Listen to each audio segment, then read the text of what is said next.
Hello bachcho, let's read out the question first. Two charges of opposite sign and equal magnitude Q equals to 2.0 coulomb are held 2.0 meter apart as shown in the following figure. So यहाँ पर आप देख सकते हैं positive Q और minus Q दो charges जिनके charge 2.0 coulomb की इक्वल है उसे एक एक मीटर डिस्टेंस के अपार्ट पर यानी कि टोटली 2 मीटर डिस्टेंस के अपार्ट पर इस तरीके से रख दिया गया है. So we have to determine the magnitude of the electric field at point P. यहाँ पर आप देख सकते हैं एक पॉइंट P दिख रहा है. सो इस पॉइंट P पर इलेक्ट्रिक फील्ड इन दोनों पॉइंट चार्जेस की वजह से कितनी होंगी वो हमें कैलकुलेट करनी है. सो बहुत ही इजी क्वेश्चन है. चलिए स्टार्ट करते हैं हम सॉल्यूशन से. But before of its let's talk about the key concept which we are going to use here for this question. So electric field का फॉर्मूला क्या होता है? Simply KQ divided by R का square, जहाँ पर R क्या होगा? Distance from the charge to that point होगा. So चलिए स्टार्ट करते हैं हम.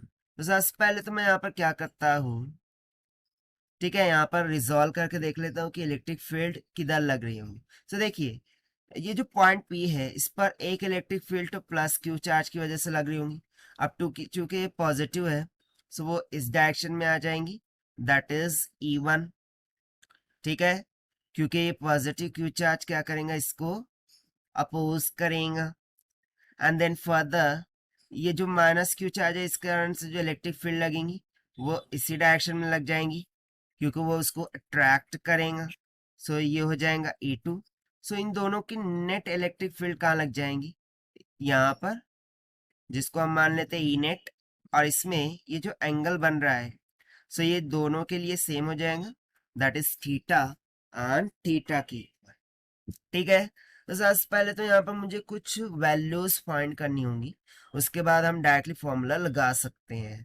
ठीक है, सो देखिए यदि मैं यहाँ से जो नेट इलेक्ट्रिक फील्ड लग रही है उसको लिखूं, सो E1 के दो कंपोनेंट होंगे, एक हॉरिजॉन्टल एक वर्टिकल. E2 के भी हॉरिजॉन्टल वर्टिकल. लेकिन ये जो देखिए हॉरिजॉन्टल वाले कंपोनेंट होंगे, ठीक है, ये एक दूसरे के अपोजिट होने के कारण से क्या कर देंगे, कैंसल आउट कर देंगे. That is E1 sine of theta और इधर एक होगा E2 साइन ऑफ थीटा. सो ये दोनों एक दूसरे को क्या कर देंगे, कैंसिल कर देंगे. सो बचा कौन, एक ही फैक्टर बचा, वर्टिकल कंपोनेंट. ठीक है, सो उसको हम यहाँ पर लिख देते हैं, दैट इज एक हो जाएगा E1 cos of theta plus दूसरा कंपोनेंट हो जाएगा E2 कॉस ऑफ थीटा के बराबर. ठीक है, अब देखिए दोनों चार्जेस के मैग्नीट्यूड क्या है, इक्वल है, सिर्फ साइन अपोजिट है. मैग्नीट्यूड कैसा इक्वल है, तो ऑब्वियस सी बात है ये जो E1 है वो किसके इक्वल होगा, E2 के इक्वल होगा. ठीक है, अब बस इसी कारण से जो हमारी नेट इलेक्ट्रिक फील्ड है वो कितनी हो जाएंगी, 2 टाइम्स ऑफ E1. ठीक है, हम E2 को भी E1 मान रहे हैं, सो 2 टाइम्स ऑफ E1 क्या हो जाएगा, कॉस ऑफ थीटा के बराबर. So that will be equals to 2 into, अब इलेक्ट्रिक फील्ड का फॉर्मूला लग देंगे, that is KQ divided by R का square into cos of theta. यह हमें क्या दे देगा, net electric field. Now see here, इसमें हमें कुछ टर्म्स है जो फाइंड आउट करनी होंगी.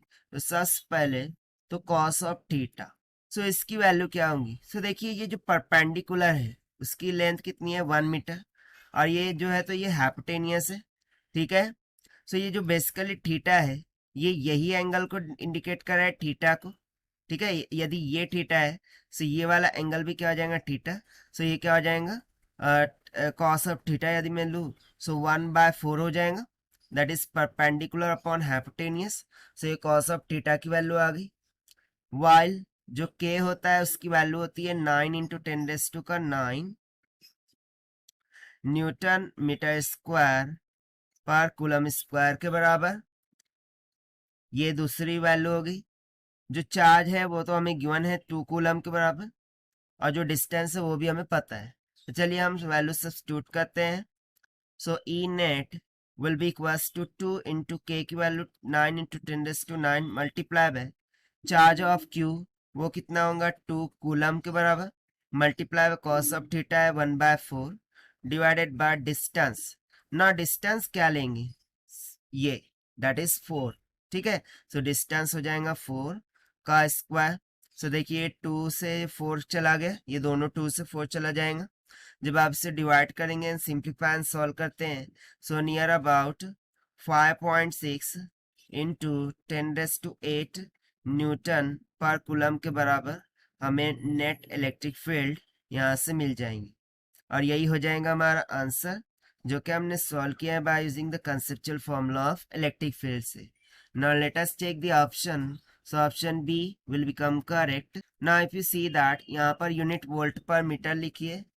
सो यहाँ पर हम यूनिट वोल्ट पर मीटर ही ले लेते हैं, ठीक है। न्यूटन पर कूलम भी चलता है, इसकी यूनिट न्यूटन पर कूलम भी होती है, बट हम यहाँ पर वोल्ट पर मीटर ले लेते हैं जैसा हमें ऑप्शन में गिवन है, ठीक है।